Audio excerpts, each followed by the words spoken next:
大家好，歡迎翻嚟大米講馬專攻第一場，今個禮拜日2月1號沙田馬場跑11場嘅草地日賽，頭獎一包時間中午12點半鐘跑道呢，用一條唔闊唔窄嘅 B 加2欄，場地預測估計跑好地，咁啊天文台預報呢，聽日星期六都係天陰陰嘅，可能有啲微雨都未定，但係星期日呢係天晴嘅。間中係有陽光，天氣咧都濕度都唔係太高嘅，幾乾燥下嘅，咁所以咧估計星期日應該係跑正常好地嘅 B 加2跑道。如果係跑轉彎路程的話咧，都係跟手好位埋欄1、2疊比較有着數噶啦，即係沿途走位咧係要黐住欄咧，應該有利啲嘅，除非有場地偏差啦。咁但係今期專攻第一場咧係跑直路賽事。直路賽事今季之前嗰幾鋪咧都唔係完全利晒最開邊嘅檔位嘅，咁所以咧真係都有啲比較難估。但係如果相信一貫以來即係個跑道形勢咧，即使係 B 加2欄都係比較外邊即係大 number 檔位嘅馬喺外檔咧係比較有利啲嘅。睇下騎師點取位啦，因為上個禮拜第一場都係跑4班。即係新舊馬混戰嘅直路1000米賽事咧，上個禮拜即係有啲騎師就唔傾向黐住外欄，但係外欄上個禮拜係有利嘅，可能收到啲消息啊，中間嗰個場地有利啲都未定啦。咁啊，騎師會知道嘅，因為有機會佢行個地啦，同埋可能會收到啲風啊嘛。我哋就唔知啫，騎師會知嘅。星期日咧都有一場算係大賽啊。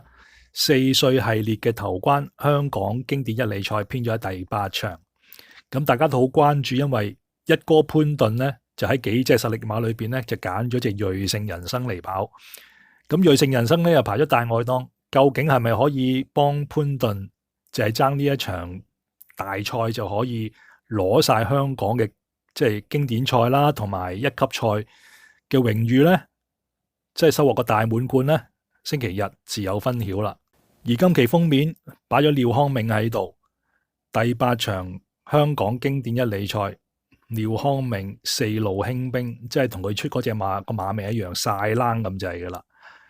出4隻馬，可唔可以贏到香港經典一哩賽呢？白路金剛配布文挑戰瑞勝人生、小鳥天堂、美麗星辰呢啲馬，甚至標之宇宙啊、威利金戰都唔係冇機會嘅，起尊龍呢啲。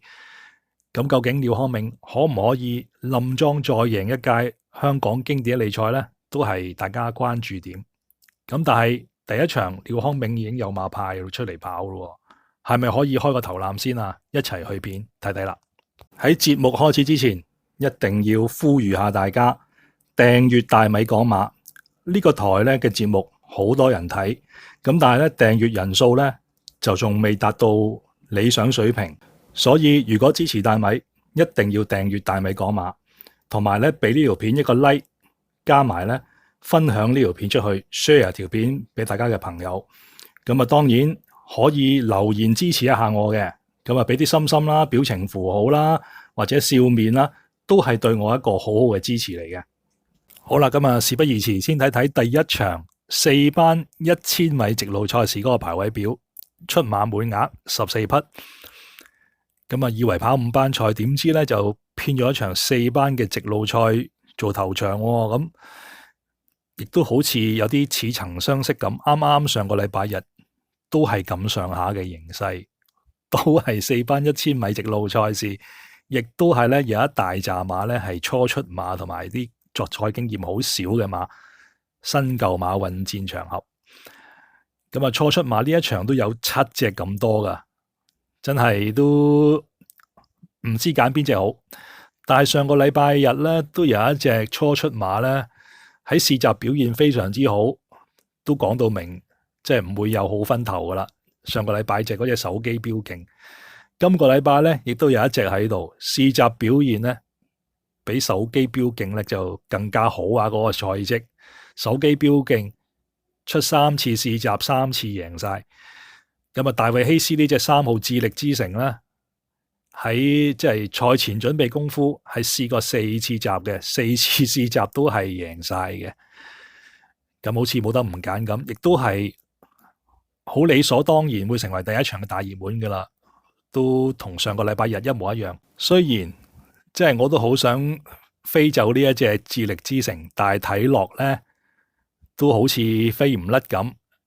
咁呢匹馬今朝早，即係今日1月30號星期五啊，今朝早咧潘頓都再親自同佢飛機場踱步，同埋幫佢加多一課，專登加多一課嚟跑。唔通即係玩大家？我覺得就唔會嘅。咁但係係咪呢隻馬一定贏晒呢？咁亦都未必嘅，有對手。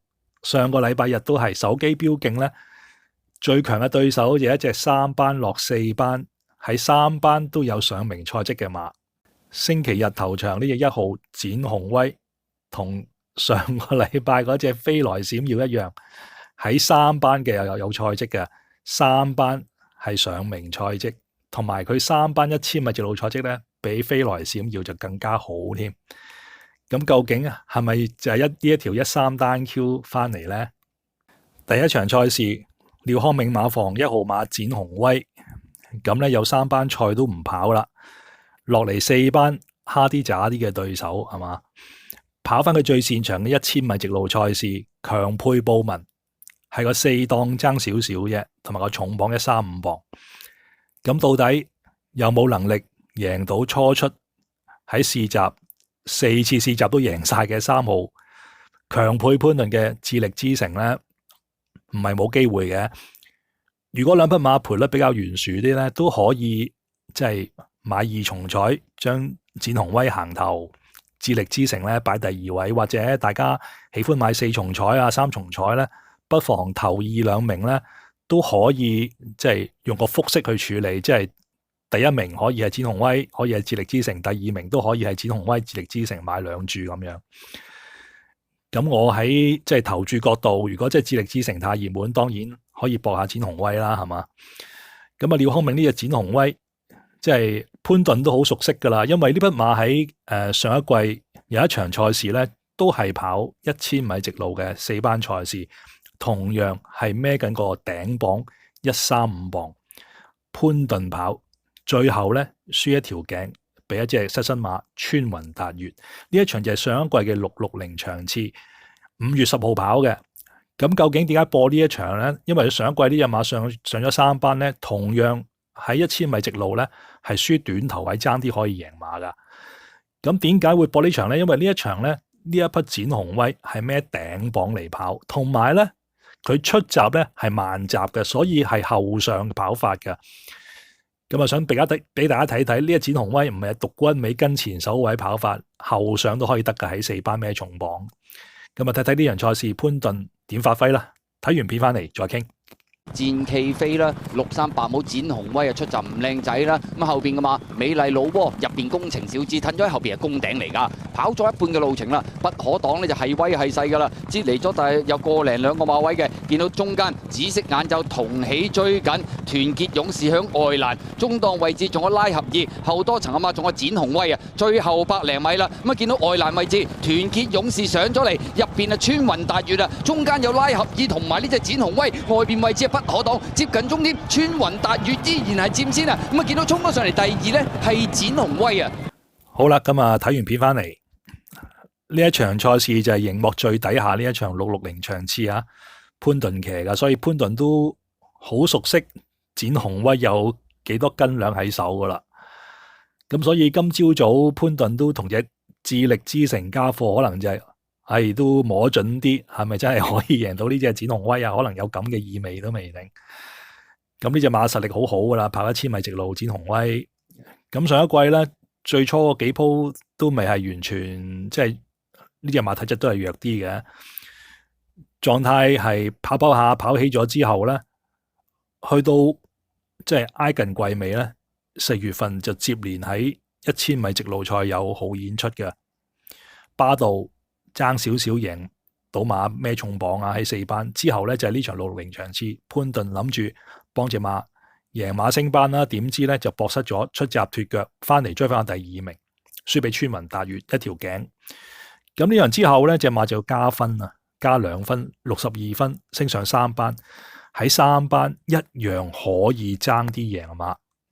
季尾喺呢一場慶回歸嘅賽日裏邊咧，跑1000米直路，輸少少，到最後一步爭啲咁多，輸俾英雄豪傑啊，輸短頭位，跑第2名。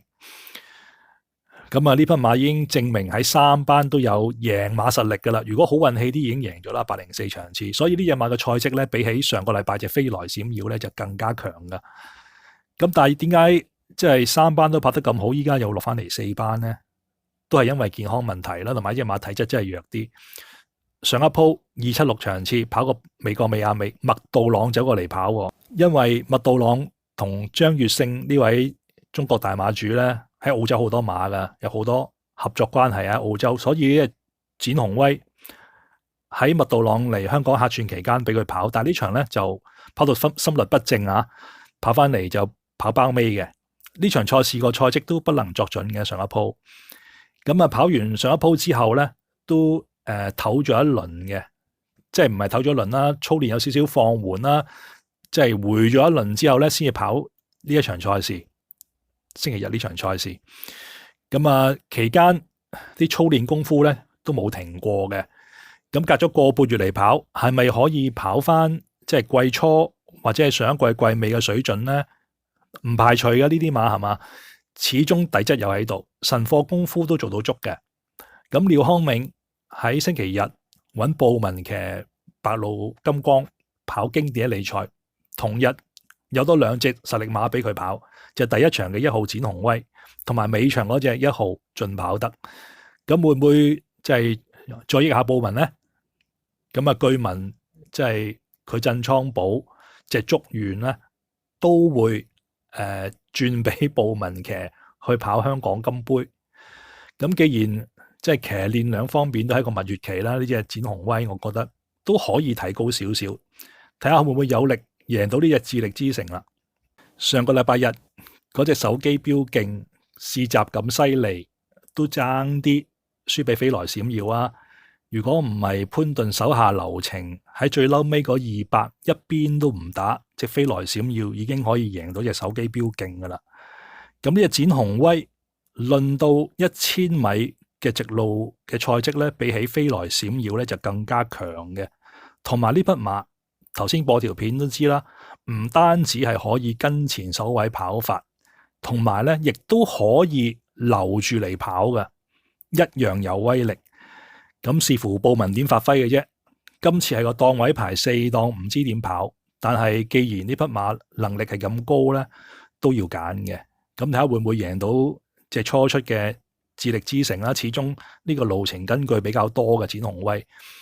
咁行頭不妨試一試搏一搏呢匹，即係騎練布文同埋廖康銘都加強合作，大家都係非常之即係合作愉快嘅一個階段啦。呢隻展鴻威會唔會即係處女馬幫佢響個頭炮先呢？即係交代咗咧，同呢位大馬主張悅勝，希望係咁啦，搏佢行頭。好啦，咁啊翻嚟睇翻個排位表啦。咁啊頭先都講漏咗，只1號展鴻威今次係除咗個眼罩配備嘅，上一次戴眼罩可能都對隻馬有啲影響都未定，唔止純粹係心律不正咁簡單都未定啊。咁所以今次廖康銘都急急幫佢除翻個眼罩噶啦，都係立心向好嘅。咁啊論到配腳方面，或者大家即係喜歡隻智力之城多啲，揀做馬膽都得嘅。呢匹3號都冇得唔揀噶啦。試閘嗰個賽績比起上個禮拜嘅手機標勁咧，就更勝一籌係嘛。咁但係當然佢試閘出嚟嗰個時間啊，同埋啲對手咧都唔係特別太強嘅，講真。咁所以都係即係我諗一諗，可以搏佢跑唔贏嘅，嘅其中一個原因啊，可能跑啲2233都未定。咁所以咧就擺佢喺次選啦，即係3號智力之城，搏隻1號展鴻威班底較高，咁啊布文咧。即係近期個鬥志都好好，雖然係檔位撐少少嘅4檔，希望佢跑好啲啊，可以贏到隻3號。咁啊1號3號係冇得唔揀嘅啦，因為呢一場賽事同上個禮拜日嘅第一場係差唔多。頭先都講咗好多初出馬，咁啊2號中得好啦，係嘛？除咗智力之城係初出馬之外，2號中得好係初出馬啦。5號發財金安啦，6號綠茵明珠8號八千好運、9號文采風流同埋11號辣得爽利咧，都係第一次跑嘅。咁呢幾隻馬都揀唔到噶啦。有一次出咗經驗嘅有2隻，上個鋪跑1000米直路都跑得近嘅，就係告仔馬房嘅4號新輝之星，同埋上個禮拜啱啱跑完嘅5棚志馬房7號應龍飛影，分別跑第4同埋跑第5名。咁但係呢2隻馬咧，睇落個進度咧都未足以喺度贏到馬或者走到入去前列嘅，因為同啲年長馬比都係爭啲，咁所以呢2隻馬都揀唔到。咁啊，7隻初出馬，2隻跑過1次嘅側身馬都揀咗隻智力之城啦，即係餘下8隻都揀唔到啦。咁梗係揀啲即係年長啲嘅馬啦。除咗展鴻威之外，今場有過1000米直路經驗都有機會走入嚟嘅係咩馬咧？咁都真係都唔多，係啲大冧把馬。10號銀翅勇士啦，12號拉合爾，13號運籌帷幄，同埋14號萬里雲，得5隻即係年長馬啫。今場賽事我預計咧就係3號智力之城同埋原有嗰5隻舊馬去爭嘅啫，即係5隻年長馬。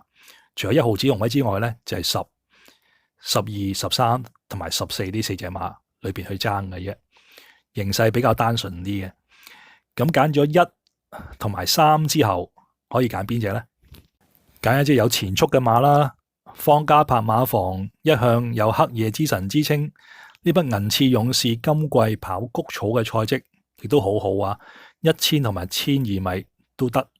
咁但係今次竟然放棄谷草賽事嚟跑沙田1000米直路賽事，係咪陪跑或者係減分呢？我諗就唔會嘅，可能博取更好嘅賠率都未定啦，或者蝦啲渣啲嘅對手啦。但係估唔到咧，第一場有2隻硬嘢喺度，就1號嘅展鴻威同埋3號智力之城。但係呢隻銀翅勇士咧，今次排10檔，跑法主動啲。黃志宏有5磅減，同埋黃志宏係今季同呢隻馬贏2鋪嘅騎師。論到同場賽績，呢匹銀翅勇士咧係最好嘅。咁既然即係跑法主動啲，可以擺前首位跑或者係放頭跑。1000米直路賽事係咪唔得？如果谷草1000米可以直放到底，谷草1200米都可以直放到底，咁啊諗唔到1000米直路係唔啱佢跑，同埋過往都試過跑1000米直路嘅試習，都曾經展現過速度係可以嘅。咁呢匹馬今場都係一隻增城分子嚟嘅，只不過遇啱2隻比較硬嘅對手啫。咁黃志宏騎慣騎熟，今場孭個122磅輕磅都係受讓磅啊，比起1號同3號，咁所以咧都係呢場嘅第3勢力，唔可以唔揀嘅馬。第3隻揀埋呢隻銀翅勇士。好啦，咁啊最後睇埋深水錶啦。咁啊專攻第一場博飲頭啖湯。除咗3號智力之城同埋10號銀翅勇士之外咧，我都博一隻3重彩同埋4連環嘅冷腳，就係呢隻14號馬萬里雲。咁啊今次排5檔，咩輕磅呢匹馬已經跑下咧，成熟進度慢慢追上，狀態係有嘅，但係差在有一個比較壞嘅習慣，就係出閘經常係慢閘。出閘緩慢，但係近期上一次賽事都見佢雖然係慢，都唔係特別太慢。排咗5檔，係咪有機會出閘慢少少，可以 cut 到埋外檔呢？潘明輝騎慣騎熟噶啦，應該知道點發揮。咁同埋呢隻馬第一次跑呢，今季跑1000米直路呢，都係慢閘，好快已經捐到上嚟，塞車都可以追得近噶。咁所以呢，冷地搏一搏呢隻14號萬里雲走到啲233呢，呢一場就分到笑噶啦。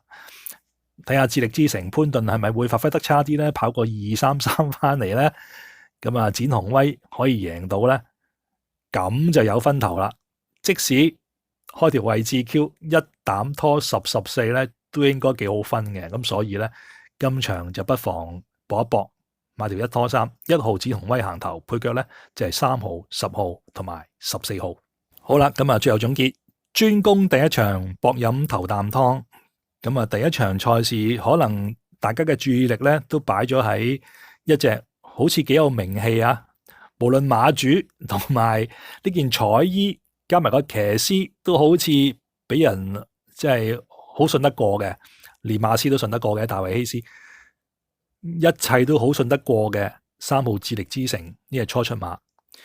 咁但係如果係成為眾矢之的咧，呢匹馬太熱門咧，都唔排除咧會滑鐵盧噶，就到啲233、3344咧，第一場會變得有分頭都未定嘅。咁究竟搏唔搏到隻3號走一走其他位，令到呢場有得分呢？咁啊真係要睇下運氣如何啦。希望廖康銘運氣好啲啊！咁啊喺練馬師榜首帶領住噶，今季都好有機會爭逐冠軍練馬師榮銜。星期日廖康銘馬房都幾路興兵啊！除咗香港經典一哩賽之外咧，其他場次都擺下強陣，睇下可唔可以咧贏翻3-4場，即係掟甩後邊嗰啲練馬師啦。祝願佢第一場咧即刻開個頭炮，幫我哋收一收錢先。祝願大家星期日參與賽事的話咧，都可以順順利利贏錢而回，贏多啲。下一次再會，拜拜。呢條片咧係想向大家介紹一下2024至25新馬季大美港馬會員計劃嘅詳情。大美港馬嘅會員計劃一向秉承住純粹支持、隨緣落座呢個原則。如果大家經濟能力唔許可嘅，就唔需要加入成為會員。大美港馬幾個頻道咧都有不同類型嘅免費節目提供俾大家嘅，只需要訂閱本頻道，睇下啲片嘅廣告同埋留言支持咧，已經係對我好好嘅支持嚟噶啦。咁但係如果大家真係能力許可的話，有經濟能力嘅就不妨支持一下大米，加入會員計劃。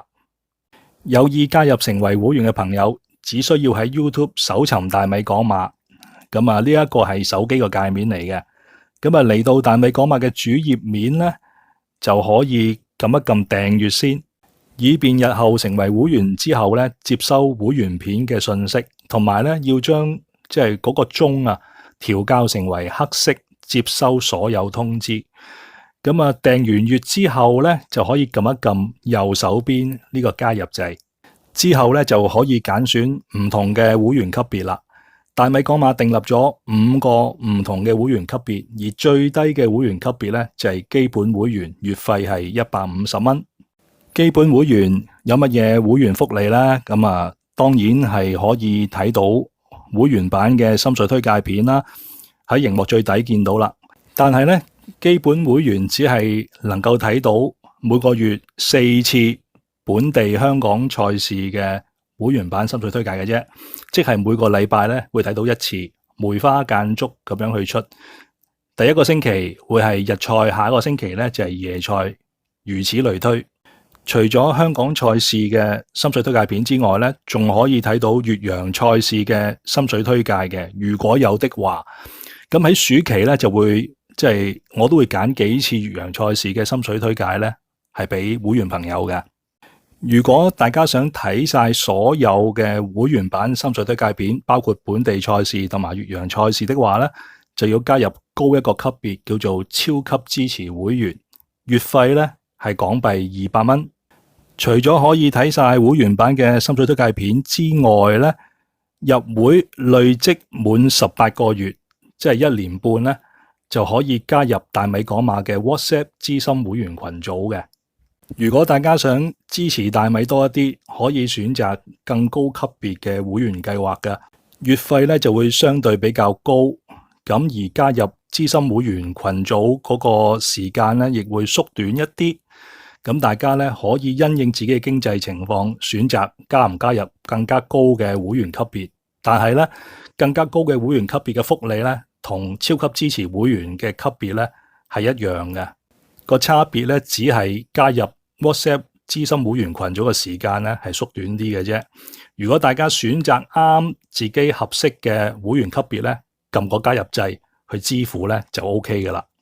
喺 YouTube 完成咗支付程序，正式成為會員之後咧，不妨喺大米港馬任何一條片留言，咁咧喺呢個名嘅前邊咧就會有一個會員徽章嘅。